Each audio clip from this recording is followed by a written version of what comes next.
alla sconosciuta che da 5.000 anni sostiene sul suo petto il peso delle bocche di tutti gli imperi del mondo.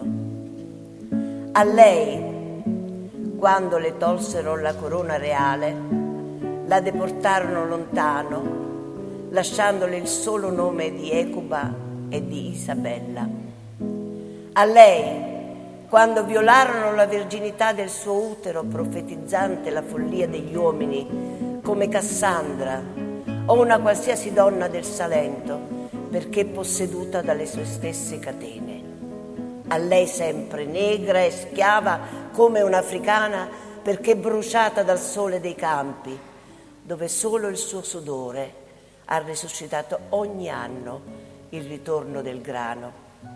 A lei, quando le uccisero il figlio in guerra o sulla croce per soddisfare solo la gloria dei padri.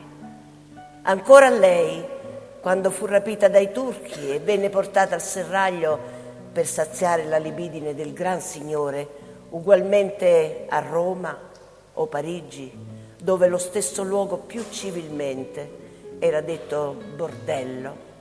Sempre alla stessa che nei secoli passati tentava di guarire i suoi mali con le erbe mediche dell'incantesimo, ed allora il Santo Uffizio la bruciò viva per 1 milione di volte dopo averla torturata con la frattura di tutte le ossa. È sempre a lei che oggi vive a Casatodi di Salerno o in un altro paese contadino dove come bracciante agricola si leva alle 5 del mattino e si ritira alle 7 di sera per il rame di una moneta bucata. È interrogata sul perché non si rivolge ai sindacati, risponde che non può, altrimenti perde anche l'usura di quel poco metallo già così logorato. Ed infine a lei, che costretta a lasciare le campagne, oggi vive a Napoli, in via Petrarca o in via Manzoni. Qui fa la cameriera, guadagnando i soli cocci delle sue giornate. A volte la figlia della signora, travestita da rivoluzionaria, le dice: «Maria, pulisci le scarpe!» E lei obbedisce, perché l'altra non sa che sempre e solo lei è la Madonna, scritta.